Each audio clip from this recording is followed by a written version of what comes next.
श्री स्वामी समर्थ. स्वामी शिदोरी या चॅनलमध्ये तुमचं खूप खूप मनापासून स्वागत आहे. स्वामी मानवी देह धारण करून लीला करत असताना त्यांचा एक भक्त रोज त्यांच्या दर्शनाला यायचा आणि त्यांच्या सेवेसाठी तिथेच थांबायचा. जी मिळेल ती सेवा करायचा. स्वामींची सेवा करण्यासाठी पण भाग्यच लागते. जेव्हा आपण सेवा करत असतो तेव्हा आपल्या मनात आपण लीन भाव तर आणतोच, पण त्याचबरोबर ज्या देहाचा आपल्याला अभिमान असतो त्या देहालाही आपण वाकवतो. मन आणि देह जिथे या दोघांनाही वाकवलं जातं तिथे चांगल्या प्रकारे स्वामी सेवा घडते. म्हणून आपण सर्व भक्तांनी मठात गेल्यानंतर कोणीतरी आपल्याला सेवा करायला देईल याची वाट न बघता मिळेल ती सेवा करायची. तो भक्त नेहमी स्वामींच्या सेवेत असायचा. पडेल ते काम करून आनंद मिळवायचा. मात्र त्याच्या मनात स्वतःच्या मुलाबद्दल एक प्रश्न होता. तसा मुलगा वाईट संगतीत गेल्यामुळे त्या भक्ताच्या मनात असंख्य प्रश्न निर्माण झाले होते. वाईट संगतीचा परिणाम कधी चांगला होत नाही, म्हणून चांगल्याची संगत करावी. आयुष्यात चांगली संगत करावीशी वाटत असेल तर स्वामी भक्तांशी संगत करा. कधी दुर्गुण तुमच्या वाट्याला पण येणार नाही, कारण स्वामी भक्तांजवळ स्वामींचा निवास असतो. म्हणून स्वामी भक्तांची संगत म्हणजे स्वामींची संगत आहे. पण त्या भक्ताच्या मुलाला वाईट संगत लाभली आणि तो जीवनात चुकीच्या गोष्टी करू लागला. हा भक्त स्वामींवर विश्वास ठेवून असल्यामुळे काय करावं, स्वामींना सांगायचं तरी कसं? तो वाईट संगतीला लागेपर्यंत मी काय करत होतो असं विचारलं तर काय उत्तर देऊ?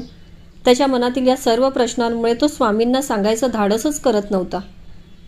पण स्वामींनी काय केले? त्या भक्ताला बोलवले. तसा तो भक्त घाबरला. स्वामी त्या भक्ताला म्हणाले, तू तुझ्या मुलाचं लग्न उरकून घे. तो भक्त हे ऐकून मनात म्हणतो, एवढ्या दिवस स्वामींना हे सगळं कसं सांगू या विचारात होतो, पण माझा देव माझ्या दुःखांना यातनांना जाणतो. तो भक्त आनंदाने घरी येतो आणि पत्नीस सांगतो, आपल्या मुलाचं लग्न स्वामींनी उरकून घ्यायला सांगितलं आहे.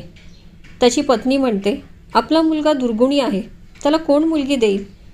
तो भक्त म्हणतो, त्याला कोण मुलगी देईल मला माहीत नाही, पण स्वामींनी सांगितलं. त्या भक्तांचा स्वामींवर विश्वास होता, पण त्याच्या पत्नीचा नव्हता. ती म्हणते, त्याची पत्रिका मला ज्योतिषाला दाखवावी लागेल.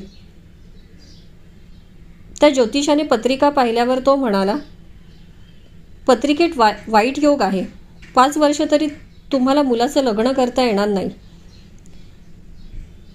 ती येऊन ते पतीला सांगते, ज्योतिषाने असं सांगितलं आहे, आता काय करायचं? उद्या मुलाचं काही कमी जास्त झालं तर काय करायचं? मला यामध्ये महत्त्वाचं हे सांगायचं आहे, स्वामी वचनावर आपला विश्वास आहे की नाही? त्या ज्योतिषाने काय सांगितलं तो आपला विषय असूच शकत नाही, कारण आपलं भविष्य घडवण्याची ताकद स्वामींमध्ये आहे. स्वामी भक्ताने आयुष्यात कधीही डगमगायचे नाही. प्रसंग कुठलाही असू दे, तुमचा स्वामींवर विश्वास असेल तर स्वामी तुमच्यासाठी सदैव उभे आहेत आणि त्या प्रसंगावर स्वामीच मात करतील. म्हणून स्वामींवर फक्त विश्वास ठेवायचा आहे. आजचा व्हिडिओ आवडला असेल तर लाईक, सबस्क्राईब नक्की करा. श्री स्वामी समर्थ.